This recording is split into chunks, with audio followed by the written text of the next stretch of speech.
Saludamos en esta crónica de Euskadi al consejero de Turismo, Comercio y Consumo, Alfredo Retortillo. Arratsaldeon, bienvenido. Arratsaldeon. Bueno, este mes Competencia, recordemos, ya presentaba un recurso contencioso administrativo en relación con las ordenanzas de viviendas turísticas de Bilbao, Donostia, también de Madrid. ¿Temen ustedes que también recurra Competencia a la ley de pisos turísticos del Gobierno vasco?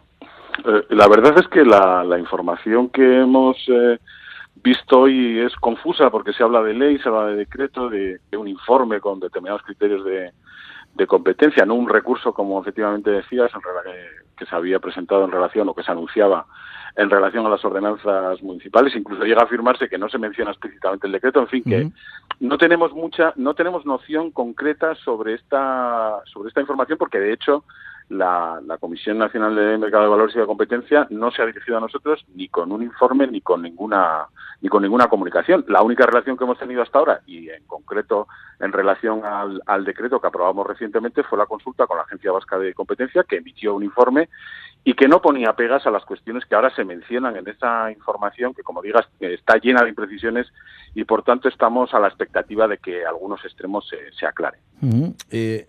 Creo que el texto lo aprobaron ustedes hace poco más de un mes. Sí, entró en vigor el 27 de julio, si no me fallan las fechas, 26-27 de julio entró en vigor ese decreto, que era una extensión de la ley de 2016, un decreto que venía obligado precisamente porque algunas cuestiones no se precisaban en la ley, y era un decreto que básicamente, por una parte, simplificaba el proceso de inscripción para el inicio de la actividad, y por otra parte incidía en la protección de derechos de dos colectivos fundamentales, que era, por una parte, los usuarios, que hasta ahora habían sido los grandes olvidados, aquellos que quieren utilizar una vivienda de uso turístico, y que establecíamos una serie de condiciones, pues por ejemplo la obligatoriedad de tener un seguro de responsabilidad civil, y por la otra parte los derechos de los vecinos en cuanto a su descanso, y también a ser transparente la actividad con dos elementos: uno, la obligatoriedad de incluir el número de registro en los anuncios en estas plataformas, y por la otra ese famoso distintivo para que efectivamente los vecinos conozcan dónde se está desarrollando esa actividad en su bloque, y donde además se desarrolla de manera legal, ¿no? Con todos los parabienes y con el cumplimiento de todos los requisitos fiscales, de legalidad e incluso eso, de condiciones de la vivienda que establecía el decreto.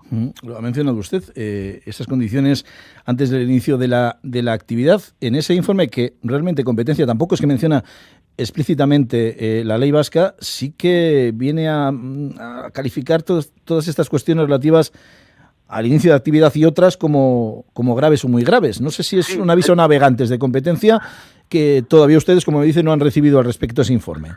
Pero es que sobre todo nos parece, no, desde luego no lo he recibido ni ningún otro tipo de comunicación por parte de la Comisión Nacional de Mercado de Valores y de Competencia. Pero es que algunas cosas nos parecen bastante extrañas, por eso digo que la información me parece que está llena aún de demasiada ambigüedad y demasiadas imprecisiones, ¿no?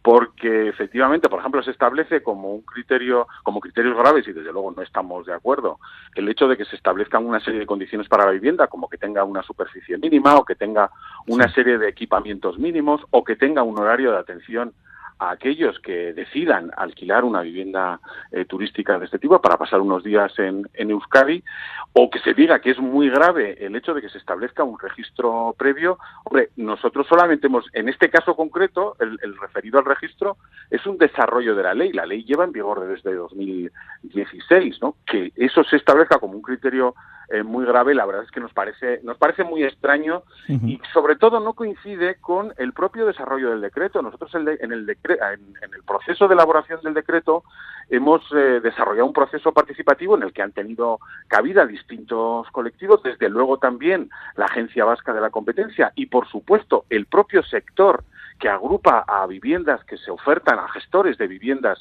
que se ofertan para alquiler turístico, y no en ningún caso hemos encontrado objeciones de este tipo a cuestiones que ya digo que me parecen también de sentido común. La protección de los derechos del consumidor, por cierto, nada más publicar nosotros el decreto, empezaron a salir informaciones de la Unión Europea que advertía en relación precisamente a la protección de los derechos de los consumidores. Y basta con que pensemos en nosotros mismos. Si nosotros alquilamos fuera cuando acudimos a algún lugar, a una vivienda de estas, pues obviamente necesitamos una protección de nuestros derechos, una garantía de que la vivienda va a tener unas condiciones mínimas. Que eso se establezca como criterios muy graves y de restricción de la actividad nos parece absolutamente fuera de lugar. Nuestra posición será siempre la de que la protección de los derechos, tanto de quienes quieran iniciar la actividad, como la de los vecinos y, por supuesto, también la de los usuarios de estas viviendas de alquiler turístico, es necesario equilibrarla y es necesario considerarla en su globalidad. No puede ser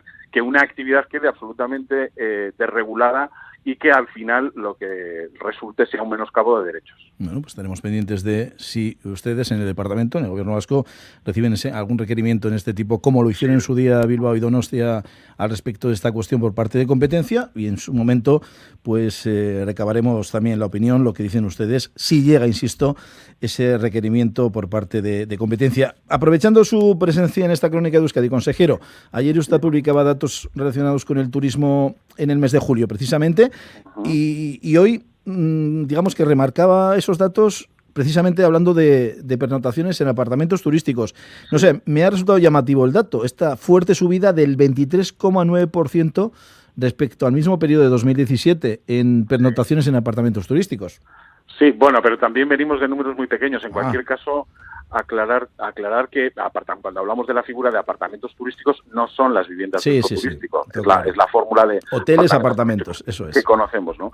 Efectivamente tiene una fuerte subida, pero también es verdad que viene de números muy pequeños. En general, lo que tenemos, tanto con los datos de ayer como los datos de hoy, es que efectivamente hemos vuelto a tener un buen mes de julio, a pesar de algunas predicciones agoreras que nos decían que íbamos a tener un buen verano, y un verano sobre todo, como yo apunté cuando hice las previsiones, basado sobre todo ese crecimiento en el turismo extranjero, no tanto el turismo de residentes, el turismo de extranjeros. Hemos incrementado incluso por encima del año pasado, pero sobre todo me parece muy importante destacar también que julio, siendo un mes de crecimiento, y desde luego sigue siendo el mes de mayor tirón turístico, se queda por debajo en el crecimiento de lo que ha sido todo el periodo que llevamos desde enero, lo cual es una confirmación de que estamos en la senda también de desestacionalizar, ¿no? De que los mayores crecimientos se produzcan en aquellos meses que están fuera de los periodos habituales de vacaciones estivales. Lo ha remarcado varias veces esta cuestión, le hemos escuchado. Alfredo Retortillo, consejero de Turismo, Comercio y Consumo, eskerrik asko, gracias por estar en esta crónica de Euskadi. Sí. Un saludo.